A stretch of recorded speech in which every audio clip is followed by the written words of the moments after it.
राजस्थानी साहित्य की महत्वपूर्ण रचना गौरा बादल चरित चौपाई, जिसके रचनाकार जैन संत हेमरतन हैं। उन्होंने चित्तौड़ राज्य के राजा रतन सेन के जीवन प्रसंग को लेकर यह रचना लिखी है। अपनी रचना में वे प्रारंभ में मंगलाचरण करते हैं, उसके पश्चात रतन सेन का परिचय देते हैं, चित्तौड़गढ़ का परिचय देते हैं, राजा रतन सेन के जीवन का, उसके व्यवस्था का, राज्य का वर्णन करते हैं और उसके साथ रानी प्रभावती जो उनकी पटरानी है उसका भी वर्णन। एक घटना में भोजन के समय राजा और रानी के बीच में विवाद हो जाता है और उस विवाद के कारण रानी प्रभावती जो है वो राजा को कहती है कि मेरे हाथ का बनाया हुआ भोजन यदि आपको पसंद नहीं है तो आप किसी पद्मिनी का विवाह करो और वही आपको भोजन करवाएगी। राजा रानी की इस बात को चुनौती के रूप में स्वीकार करता है और वह कहता है तुमने ऐसा क्या जाना, क्या मैं विवाह नहीं कर सकता? और इस रूप में वह उसी समय भोजन को छोड़कर इस संकल्प के साथ कि मैं राज्य में तभी आऊँगा, जीवन में सुखों का आनंद तभी करूँगा, समस्त प्रकार की वह संकल्प लेकर के कहना यह चाहता है कि जीवन में अब मेरे लिए पद्मिनी ही सब कुछ है, जब तक मेरे पास पद्मिनी नहीं आएगी तब तक मेरा कुछ भी नहीं होगा। और वह अपने सेवक को साथ लेकर राज्य का परित्याग कर देता है और रास्ते में दोनों की बात होती है, सेवक और राजा की। वह कहता है कि हमने क्यों राज्य छोड़ा। तब राजा अपना उद्देश्य बताता है और एक घटना घटित होती है। राजा एक पेड़ के नीचे बैठा हुआ है, तभी एक पथिक आता है। पथिक की सेवा करता है राजा और उसकी मूर्छा को लौटा देता है। पथिक उनकी सेवा से उन्हें स्वस्थ होकर राजा से कहता है कि आपने मुझे जीवन दान दिया है, वापस पुनर्जीवित कर दिया है, मैं आपके लिए क्या कर सकता हूँ। तब राजा उससे पद्मिनी का पता पूछता है और वह पथिक उसे यह कह देता है कि दक्षिण दिशा में सिंघल द्वीप है, एक सर्वश्रेष्ठ द्वीप है और उसको वहाँ वो समुद्र के बीच में है और उसको वहाँ जाने के लिए आपको बहुत बड़ा समुद्र पार करना पड़ेगा। राजा उसके कथनानुसार सिंघल द्वीप की ओर प्रस्थान करता है। बहुत लंबी यात्रा के करने के बाद वह समुद्र के किनारे पहुंच जाता है। देखता है वहाँ समुद्र फैला हुआ है और पानी के अलावा कुछ भी नहीं दिखता। यह लगता है कि शायद हवा भी वहाँ प्रवेश नहीं कर रही। चारों ओर पानी पानी पानी की लहरें और समुद्र का विशाल भयंकर स्वरूप उसे दिखाई देता है। अब उसके सामने समस्या है पद्मिनी को प्राप्त करना का उद्देश्य वह लेकर आया है। समस्या यह है कि समुद्र को पार कैसा किया जाए। यदि पद्मिनी की इच्छा को छोड़ता है समुद्र के डर से तो पद्मिनी को छोड़ना पड़ेगा और पद्मिनी को प्राप्त करने के लिए समुद्र का भय जो है या समुद्र का जो विकराल स्वरूप है, जो विशाल स्वरूप है, उसकी विशाल जलराशि, वो उसके जीवन के लिए प्रश्न चिन्ह बनकर खड़ी हो जाती है। ऐसी अवस्था में वह देखता है कि मैं क्या करूं, क्या नहीं करूं। इसी असमंजसता में वह बैठा हुआ है और सोचता है मुझे क्या करना चाहिए। यहाँ तक का कल हमारा कथा प्रसंग था। मैं हर कथा के अपने रोज के कक्षा के प्रारंभ में पूर्व कथा बताता हूँ, इसलिए क्योंकि जो भी व्यक्ति चाहे पहली बार ही इस वीडियो को देखा जाए या इस क्लास को देखेगा उसे संक्षेप में उस कथा की हल्की सी जानकारी मिल जाएगी। आज हम उसके आगे के क्रम को देखेंगे। फिरतई एम पयो निधि पास, देखू जोगी एक उदास, साधई पवन सदाई तेह जंगम जोग तणु गुण के। देखिए क्या कहा, हमारे काव्यों में, बातों में, जीवन के प्रसंगों में, विशेषकर साहित्य, संयोग तत्व की प्रधानता है और संयोग तत्व के साथ जुड़ा हुआ है चमत्कार। और साहित्य में क्यों, आजकल हम देखते हैं, आजकल के हम कई सिनेमा पिक्चर देखते हैं, चलचित्र देखते हैं, उनमें भी देखते हैं जब जो नायक होता है उस नायक के सामने कोई मुसीबत आती है और चूंकि कहानी का मूल उद्देश्य है नायक को विजय दिलाना, विजय को उसके कार्य, नायक को उसके कार्यों में सफलता देना, जो भी कार्य हो सकता है, तो कई बार परिस्थितियां जो रचनाकार वो डाल देता है कि नायक को विजय प्राप्त होती, उसे संयोग कह सकते हैं, उसे चमत्कार कहा गया है। तो इस काव्य में भी ऐसा ही चमत्कार एक दिखाई देता है। और चमत्कार किस प्रकार, देखिए, जब वह व्यथित होकर इस असमंजसता की स्थिति में है कि मैं क्या करूं, जो लास्ट कल वाले हमारा जो जहां हमने प्रसंग छोड़ा था उसकी जो अंतिम पंक्ति थी, केम करूं हिव चिंतु काई मंडू कोई अति को, क्या उपाय करूं, क्या हो सकता है, इसी चिंता में वह इधर उधर घूम रहा है। और तभी उसे घूमते हुए मैंने आपको कहा चमत्कार दिखाई देता है। फिर तई एम पयो निधिपात, इसी प्रकार वह चिंता मग्न होकर समुद्र के किनारे घूम रहा है। दीठू जोगी एक उदास, और उसे एक उदासीन योगी दिखाई देता है। उदासीन योगी जो समाज से, इनसे सबसे अलग है, वैसा एक योगी उसे दिखाई देता है। यहां कवि ने पहले ही उस बात का संकेत कर दिया वह किस कला से विशिष्ट परिपूर्ण है। साधई पवन सदाई तेह, उसने पवन की साधना कर रखी है। पवन की साधना का मतलब होता है वह व्यक्ति जो हवा में उड़ने की साधना की, हवा में जिसको उड़ने की शक्ति हो, वो उसे पवन की साधना कहा जाता है। जिससे ऐसी साधना में सिद्धि प्राप्त हो कि वह व्यक्ति हवा में उड़ सकता है। ऐसे थे ना, अपन ने देखा ना, हनुमान जी हवा में उड़ सकते थे, वैसे ही उस सिद्धि, उस योगी ने भी ऐसी ही साधना प्राप्त कर रखी थी। तो साधई पवन सदाई तेह जंगम जोग तणु गुण के, वह जंगम जोग,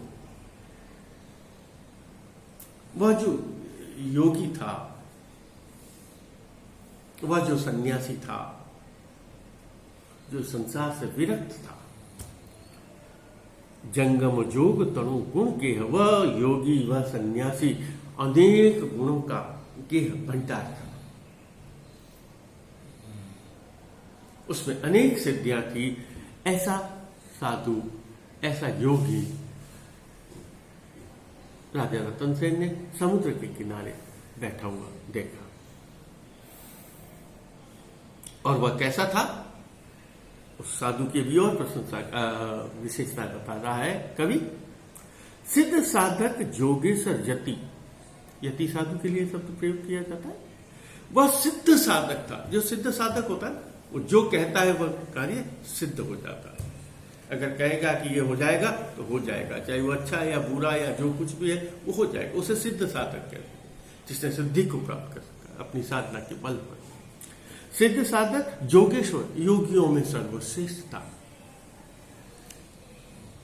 और योगियों में सर्वश्रेष्ठ कौन होता है? जिसने अनेक प्रकार की साधनाओं को सिद्ध कर रखा हो। तो ऐसा ही वह योगी था।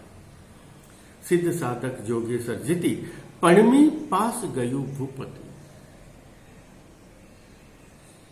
राजा उसके पास गया, पास ही गयु भूपति, राजा उसके पास गया और पास जाके क्या किया? पणमी, प्रणाम किया, उसके चरणों में नमस्कार। विनय करी राजा विनवई, राजा उससे अनुनय विनय कर रहा है, प्रार्थना कर रहा है और वली वली सीर तसु चरणे ठबई, और बार बार उसके चरणों में अपने माथे को टेक रहा है, उसके चरणों में अपने सिर को रख रहा है। वली वली सिर तसु चरणे ठबई, उसके चरणों में अपने माथे को नमा रहा है, नमन कर रहा है। यहाँ कह रहा है कवि, जब राजा रतन सेन उस सिद्ध योगी को देखता है, वह देखता है बहुत महान योगी है, और वह उस महान योगी की शरण में जाता है, उसको प्रणाम करता है, और बड़े विनय के साथ, बड़े आदर के साथ, बड़े सम्मान के साथ उसके चरणों में अपने मस्तिष्क को नवाता है।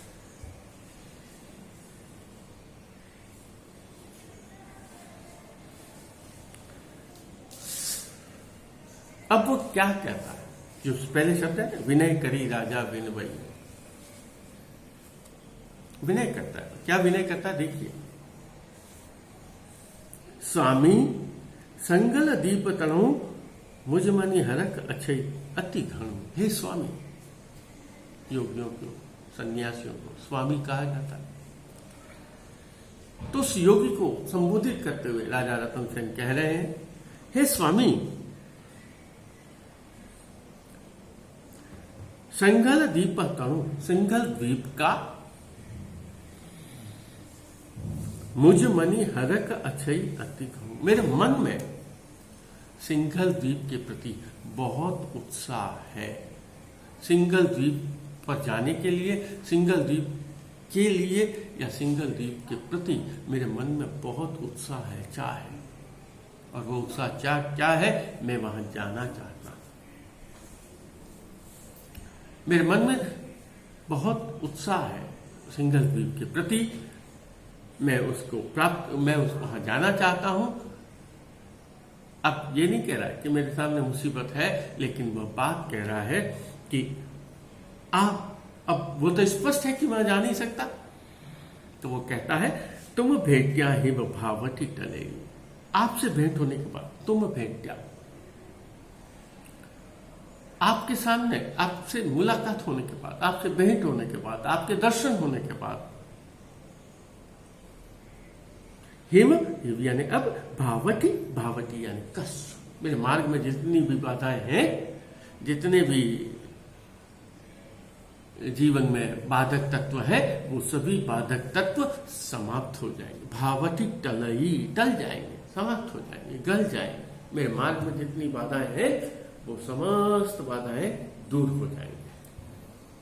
तुम भेट्या हिम भावटी टलई, पद्मणि नारी किसी परि में। और उसने कहा, पद्मनी नारी मुझे किस प्रकार मिल सकती। अब उसने अपना आगे उद्देश्य कि मैं पद्मिनी नारी के लिए, पद्मिनी नारी को प्राप्त करने के लिए सिंघल द्वीप जाना चाहता हूं, और सिंघल द्वीप जाने का मेरा मन में उत्साह है।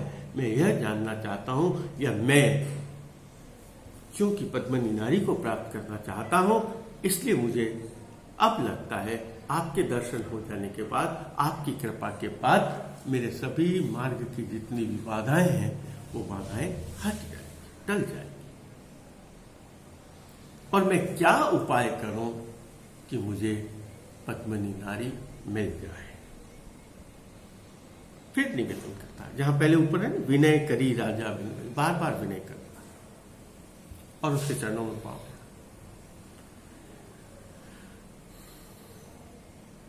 मुझसु स्वामी करु हिव मया, देखिए क्या कहा, हे मेरे स्वामी, आप ही मेरे जीवन के प्राणाधार हैं, मेरे जीवन को उद्धार करने वाले हैं।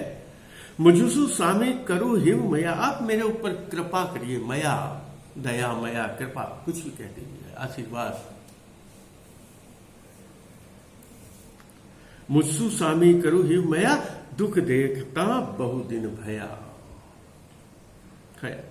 मुझे दुख देखते हुए बहुत दिन हो गए हैं, बहुत दिन हो गए, मुझे दुख देखते हुए बहुत दिन हो गए। मैं कष्ट पाते हुए, मुझे कष्ट देखते हुए, मुझे कष्ट पाते हुए बहुत दिन हो गए हैं। विनय वचन विनव्या जी, जो मैं आपको बार बार कहा, बार बार इस प्रकार के विनय पूर्वक वह अपने वचनों का निवेदन करता, अपनी बात का निवेदन करता है। विनय वचन विनव्या जियेई, और आगे उसने कहा सुप्रसन्न हुओ जोगी तिसै। और इस प्रकार बात कहता है कि राजा और जो योगी राज है, वो जो सन्यासी है, वह प्रसन्न हो जाता है उस विनय से, राजा के उस विनयवंत होने से, राजा के उस निवेदन से, उसकी प्रार्थना पर योगी प्रसन्न हो जाता है और तुरंत अपनी आंखें खोलता है।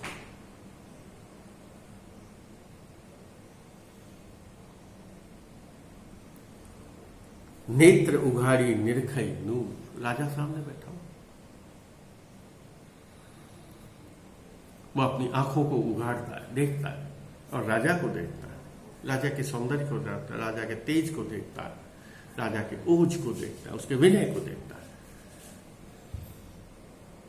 नेत्र उघाड़े निरखई, बहुत अच्छे से ध्यान से देख रहा है। साधु सन्यासी वगैरह देखते हैं ना, बहुत जो साधक होते हैं, उनकी आंखों में इतना तेज होती है, इतनी तीव्रता होती है, इतना ओज होता है कि वो देखते हैं ना, तब बहुत ही एक अजीब तरह की अनुभूति होती है। उसी को आंखों का, नेत्रों की ज्योति, नेत्रों का तेज कहा जाता है, वही तेज है। नेत्र उघाड़ी निरखई नूर, आयस मनि हूं आनंद हूं। और आयस, वह जो देवता है, वह जो सन्यासी है, वह जो योगी है, वह आनंद से परिपूर्ण हो जाता है।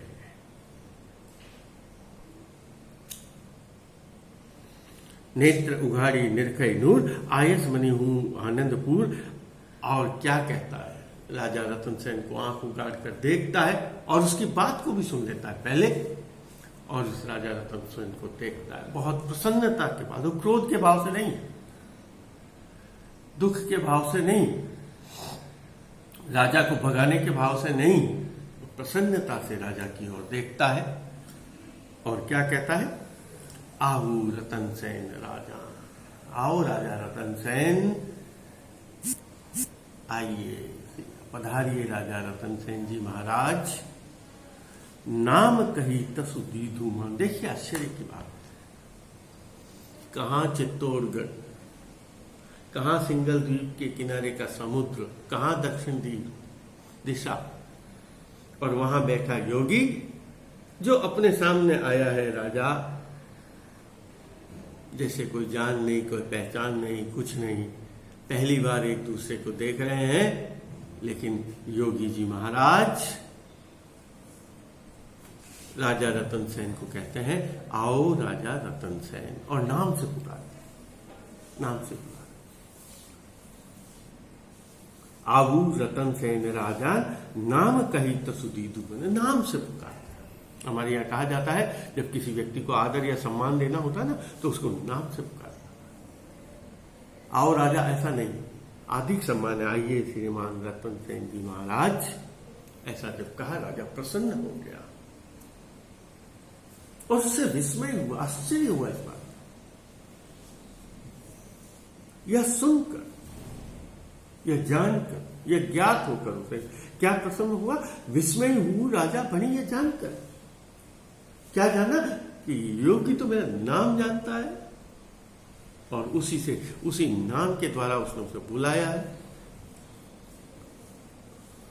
क्या कहा, विस्मय हूं राजा भणी, और वो उसे आश्चर्य भी होता इस बात का कि उसने मेरा नाम कैसे जान लिया।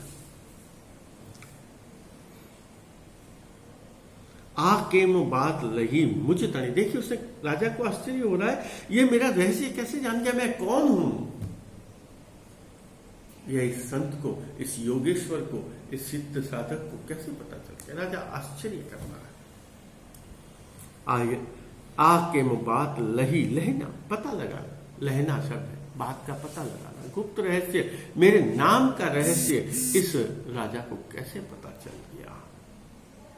आके बात लई मुझ तनी, जोगी जंपई सुनी राजा। देखिए अब इतनी देर से राजा विनय कर रहा था, अब योगी कह रहा है, क्या कह रहा है? जोगी जंपई सुनी राजान। सुनो राजा, हे राजा सुनो, जू तू आयु इन मुझी था, यदि तुम आयु आए हो इन्हीं मुझी था, आप मेरे स्थान पर आए, आप मेरे आसन के पास, आप मेरे पास आए हो, तो अब क्या होगा? तू ही वो सबलू होशी भलू, अब तुम्हारा कल्याण होगा। अपन को कहते थे साधु संत वगैरह कहते हैं आपका कल्याण होगा, तो यहां वही कह रहा है, तू ही, तो अब तुम मेरे यहां आ गए हो, तो हिव यानी अब, सगलू होशी भलू, बहुत अच्छा होगा, तुम्हारा कल्याण होगा, कल्याण मस्तु, आपका कल्याण होगा। और साधु इतना भी कह देता है, वह योगेश्वर यति इतना भी कह देता है, मत मन जान छू एकलू, और तुम अब इस मन में मत जानना कि मैं अकेला हूं, अब मैं तुम्हारे साथ हूं, अब तुम अकेले नहीं हो, मेरी शक्ति, मेरी ताकत, मेरा योग साधना तुम्हारे साथ है। मत मन जाने छू एकलू, और उसने अपना रहस्य भी बता दिया, विद्या अंबरी उड़न तनी समरी साही करी स्मरण। और जैसे पहले ऊपर बताया गया है पूर्व के दोहों में कि वह जो योगी है वह हवा में उड़ने की, आकाश में उड़ने की कला को जानता है, उसने अपनी विद्या अंबरी उड़न तनी, वे आकाश में उड़ने की, हवा में उड़ने की वह विद्या जानता है, इसलिए उसने उस विद्या का स्मरण किया, समरी साही करी समरण, और अपनी उस विद्या का पूर्ण रूप से स्मरण किया। और करने के बाद क्या किया? बे असवार धरी निज बात, उन दोनों असवार, घोड़े पे जो दोनों सवार थे, कौन कौन थे सवार? राजा रतन सेन और उनका सेवक खवास, उन दोनों राजा और उसके सेवक को अपनी बाहों में ले लिया। बे असवार धरी निज बात, संगल दीप गयो गुरुनाथ, और वो गुरु श्रेष्ठ जो थे वो सिंघल द्वीप की ओर चले गए, और पूरा समुद्र उन्होंने उड़कर पार कर लिया। नगर समीप आया जिसे ही आयस हुई अलोपन तिसई, और जैसे ही वह नगर आया, स्वामी जी नीचे आए, उनको पृथ्वी पर बिठाया, रखा, उनको पृथ्वी पर छोड़ा, और छोड़ते ही वह सन्यासी, वह योगेश्वर यति वहां से अदृश्य हो गए, वह योगेश्वर चले गए। आज की कथा यहीं तक, आगे कल के क्रम में देखेंगे। धन्यवाद।